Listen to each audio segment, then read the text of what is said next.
Welcome back. Thanks for staying with us. Home Affairs Minister Dr. Motsoaledi has extended the Zimbabwean exemption permit by 6 months. The extension affects 180,000 permit holders who faced deportation. The permits will now expire in December of 2023. For more on this, we're joined by Hedda Schensema, who's the director at Cliffe, Dekker, Hofmeyr. A very good afternoon to you. Thank you so much for your time. A lot of controversy around these permits and, of course, legal challenges also happening at the same time. Perhaps give us your perspective on whether or not this extension was one that could have been foreseen. Good afternoon, Paul. Thank you for having me, and good afternoon to your viewers. Most definitely, Paul, given the backlog that the Department of Home Affairs is experiencing, it was foreseeable that the department would have had to extend the expiration of the permit date being the end of June, given, as I said, given the backlog and the thousands of people who are still currently waiting for an outcome in respect of their applications, and thousands more who are intending to apply for alternative visas.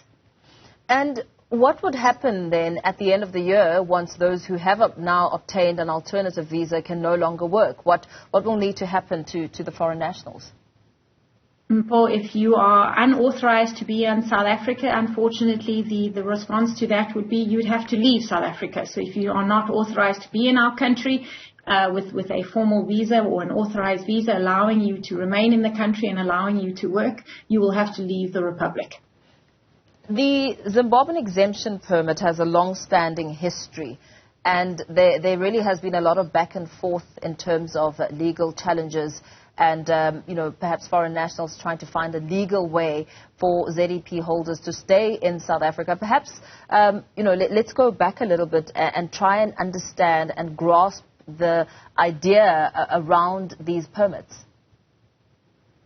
So the idea at the time was given the as you've already said, the 180,000 Zimbabwean nationals that were in our country and the mass of applications that were being submitted to the Department of Home Affairs, the minister at the time then decided that an exemption permit in the form of the ZEP would then be granted to the Zimbabwean nationals, allowing them to remain in South Africa. And as you're well aware, Paul, that ZEP has been renewed, if one can say that, on several occasions, now the latest being obviously till the 31st of December 2023.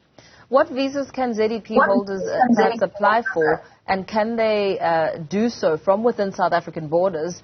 And also, I would imagine the process would also be long. Yes, that's correct, Paul. So the first answer to your question, whether they could do it within the borders of South Africa, absolutely. Each case obviously has its own merits, has its own circumstances and requirements, but such examples would be the spousal visa or a relative's visa, a critical skills visa perhaps. But as I've said, each individual would have to have their own application. They would have their own reasons, their circumstances, whether or not they would then be eligible for a certain type of alternative visa. With our back and forth questions, what would happen if the permit holder applied on time, but the visa hasn't been issued by the 31st of December?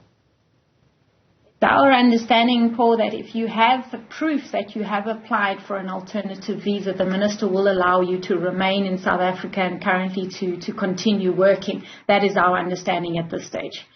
And looking at employers, what do they need to know about the consequences of employing foreign nationals without the correct legal documentation?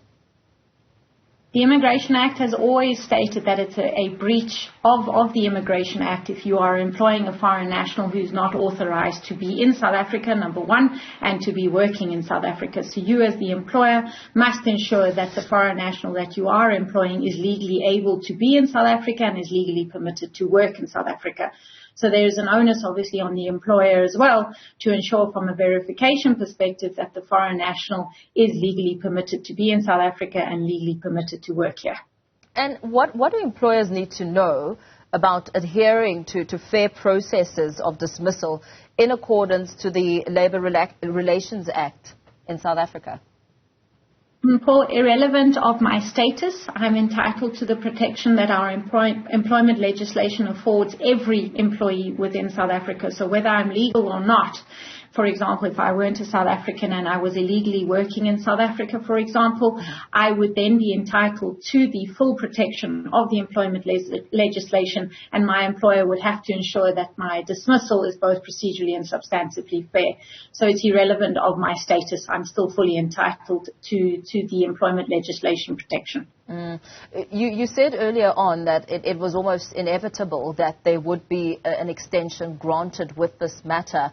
And as you try and perhaps look at the legal challenges that have surfaced around the ZEP, how much ammunition do you think the South African government has when it comes to ensuring adherence to the initial call for the ZEP? Well, Paul, as you've said, there's several legal challenges. The main one, if I can call that at this stage, is the Helen Suzman Foundation application, which we're waiting the judgment for, and we're hopeful that will come by the end of June. So depending on what our courts tell us or dictate to us will then determine government's way forward. Yeah. And from a legal perspective, which way could it sway, looking at the two options and what it would mean? It could go either way, Mpho. It determines, as you know, it was a full bench of judges who had heard the matter, so at this stage it could go either way. Yeah, very well. Thank you so much for your time. Let's perhaps leave it there for now. Hedda Schensema, who is the director at Cliffe, Dekker, Hofmeyr, speaking, of course, around Home Affairs Minister Dr. Motsoaledi extending the Zimbabwean exemption permit by another 6 months.